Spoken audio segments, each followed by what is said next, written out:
اولیاء کا تو مقام یہ ہے امام الانبیاء کے غلاموں کہ تین بھائی تھے حضرت ربیع بن حراش، حضرت ربیع بن حراش اور ایک اور تھے ان کے بھائی، اور تینوں بھائی اتنے متقی اور پرہیزگار تھے، اللہ کے ولی تھے۔ تینوں نے قسم کھا رکھی تھی کہ جب تک ہمیں یہ یقین نہ ہو کہ ہم جنتی ہیں تو ہم پہ ہنسنا حرام۔ وہ لوگوں کو کہا کرتے تھے اگر جہنم جانا ہے تو ہنسنا کیسا؟ تقوی اتنا تھا کہ اگر دوزخ میں جلنا ہے تو پھر ہنسنا کیسا؟ قسم کھا رکھی تھی جب تک ہمیں معلوم اور یقین نہ ہو کہ ہم جنت جائیں گے ہم نہیں ہنسیں گے، ہنسنا حرام ہم پہ۔ اور محدثین لکھتے ہیں کہ کسی نے انہیں زندگی میں ہنستے نہیں دیکھا، اتنا خوف خدا تھا کہ اگر دوزخ میں جلنا ہے تو پھر کیا ہنسنا۔ ایک بزرگ تھے اللہ کے ولی، تو راہ چلتے ہوئے ان سے کوئی پوچھ لیتا نا سلام دعا کے بعد حضرت حال کیسے ہیں آپ کے،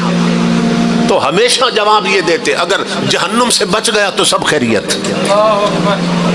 اگر دوزخ سے بچ گیا تو سب خیریت۔ یہ ہم ہیں جو جہنم کو بھولے ہوئے ہیں، یہ ہم ہیں جو دوزخ کو بھلائے بیٹھے۔ تو وہ تین بھائی زندگی بھر نہیں ہنسے، اور محدثین علماء بیان کرتے ہیں ان کے زمانے کے، وہ کہتے ہیں زندگی میں تو انہیں ہنستے نہیں دیکھا، مگر عجیب بات کہ اپنے اپنے وقت پر جب تینوں بھائی فوت ہوئے تو ہم انہیں تختے پہ لٹا کے غسل دے رہے تھے اور وہ ہنستے جا رہے تھے۔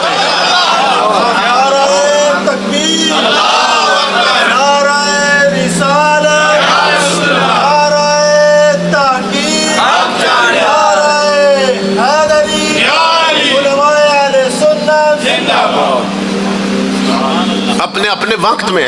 کیسے بھائی تھے وہ، کس عظیم ماں کے بیٹے تھے، تینوں کامل ولی اور مر چکے اور تختے پہ غسل دیا جا رہا ہے اور تینوں ہنس رہے تھے۔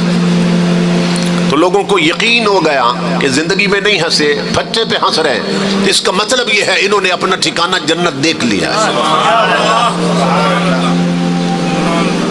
تو موت صرف دنیا بدلواتی ہے،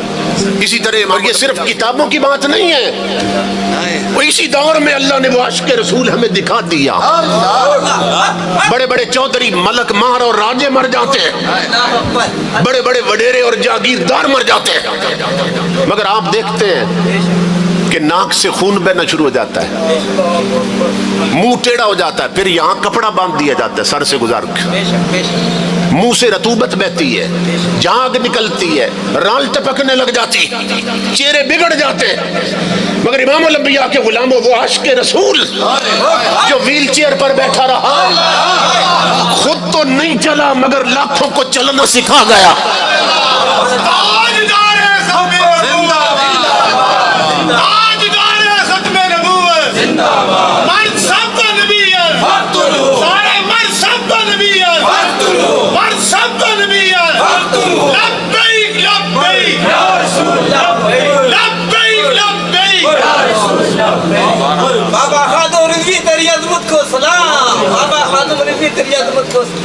بڑے بڑے مر جاتے ہیں، منہ ٹیڑھے ہو جاتے ہیں، ناک میں روئی ٹھونس دی جاتی ہے کیونکہ خون بہنے لگ جاتا ہے، بلیڈنگ ہوتی ہے، مگر امام الانبیاء کے غلاموں وہ عاشق رسول اور جو جیا تو رسول کے لیے اور مرا تو رسول کے لیے، اس کا جنازہ 3 دن میت پڑی رہی، اور تیسرے دن جب جسد خاکی اٹھا تو کروڑوں لوگوں نے دیکھا کہ آج بھی اس عاشق رسول کا چہرہ گلاب اور موتیے کو شرما رہا تھا۔ تو بتایا جا رہا ہے کہ یہ وہ لوگ ہیں جن کے لیے موت تحفہ بن جاتی ہے، یہ وہ لوگ ہیں جن کے لیے موت تحفہ بنتی ہے۔ اسی طرح امام الانبیاء کے غلاموں حضرت امام محمد رحمت اللہ تعالی، یہ امام اعظم کے شاگرد ہیں، احناف حنفیوں کے امام، یہ فوت ہو گئے تو ان سے پوچھا گیا خواب میں، ایک بزرگ فرماتے ہیں محدث کہ خواب میں جب مجھے ملے وفات کے بعد تو میں نے پوچھا حضرت مجھے یہ بتائیے کہ آپ کو اچانک موت کیسے آ گئی، موت کی کیفیت کیسی تھی آپ کے لیے؟ کیونکہ پوری زندگی آپ نے حضور کی حدیث پڑھائی ہے، آقا کی امت کو تاجدار کائنات کی شریعت سمجھائی ہے، تو بتائیے موت کا وقت کیسا تھا؟ تو آپ نے فرمایا اللہ کی عزت کی قسم میں ایک شریعت کے مسئلے پر غور و فکر کر رہا تھا، قرآن کی آیتوں سے مسائل شریعت کا استنباط کر رہا تھا، اتنا ڈوبا تھا قرآن میں، مجھے خبر ہی نہیں ہوئی کہ ملک الموت نے روح نکالی کب ہے۔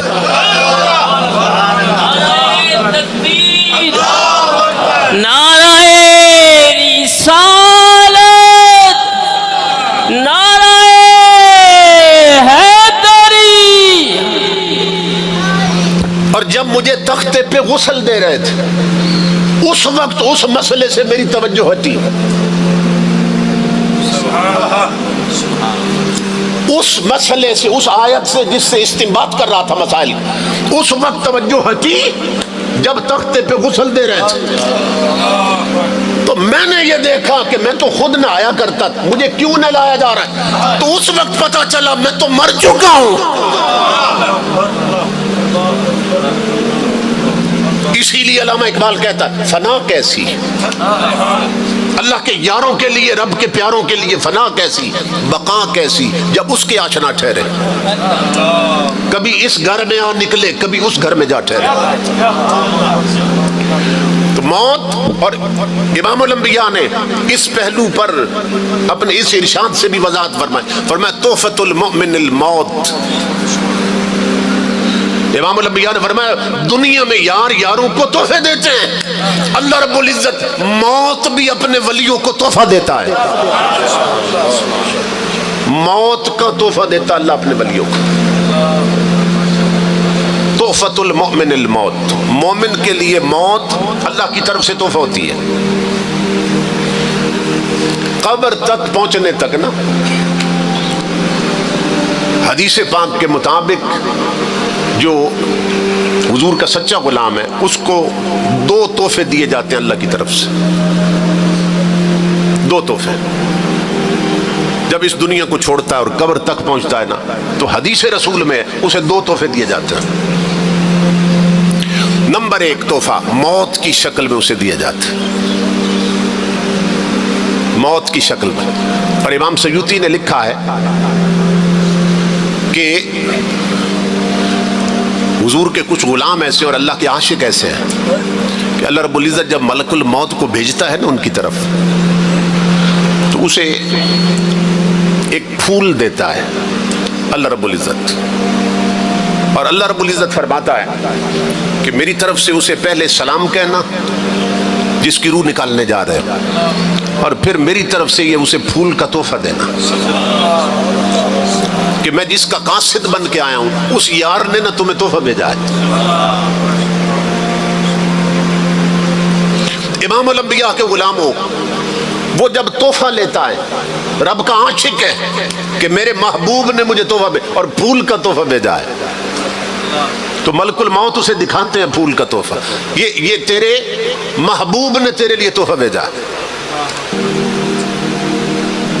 امام سیوطی فرماتے ہیں اس کا حال یہ ہوتا ہے کہ وہ وجد میں آ جاتا ہے، یار کا تحفہ دیکھ کر وجد میں آتا ہے، اور ابھی ملک الموت اس کے جسم کو ہاتھ نہیں ڈالتا کہ روح نکالے، اس کی روح اچھل کر جسم سے خود رب کے تحفے میں آ جاتی ہے۔ اس وجد میں اس کی روح جسم کو چھوڑ دیتی ہے اور خود اس پھول میں آ جاتی ہے۔ ملک الموت کو بھی روح نکالنے کی ضرورت نہیں پڑتی۔ تو بعض کے ساتھ تو یہ ہوتا ہے، اسی لیے حضور نے مثال دی کہ بعض حضور کے عاشق ہے مومن، اللہ رب العزت ان صاحبزادگان کا سایہ اہل سنت کے سروں پہ دراز فرمائے۔ تو یہ ہوتا ہے، اور کچھ ایسے ہیں کہ 6 مہینے ایڑیاں رگڑتے ہیں مگر روح نہیں نکلتی۔ کیوں؟ اس لیے کہ سب کا کردار ایک جیسا نہیں ہوتا، تو جب سیرت اور کردار ایک جیسا نہیں ہے تو پھر موت بھی ایک جیسی نہیں ہوتی ہے۔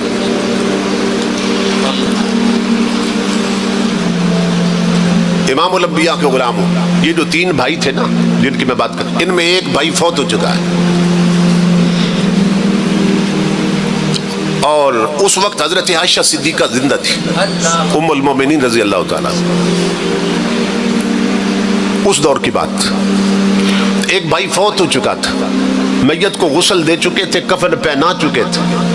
لیکن گھر میں رکھ کے نا، جیسے ہمارے ہاں عادت ہوتی ہے کہ کوئی ابھی نہیں پہنچا تو اس کا انتظار ہو رہا ہے، اس وقت بھی کسی کا انتظار کر رہے تھے کہ وہ آ جائیں تو پھر میت اٹھاتے ہیں، جنازہ اٹھاتے ہیں۔ امام الانبیاء کے غلام ہو حضرت شیخ ابو طالب مکی لکھتے ہیں رحمت اللہ تعالیٰ، آپ فرماتے ہیں انہوں نے اپنے چہرے سے خود کفن ہٹا دیا، میت پڑی ہے جنازے پر، چارپائی پر میت پڑی،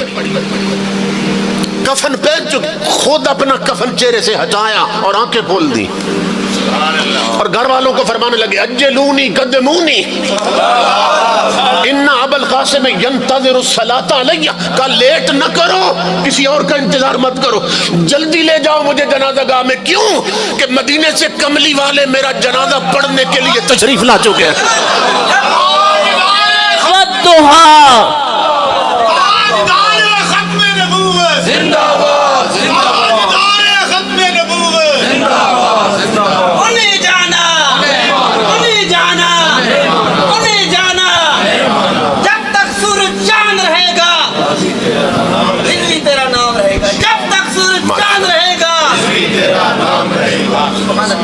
کہا تم کسی اور کا انتظار مت کرو،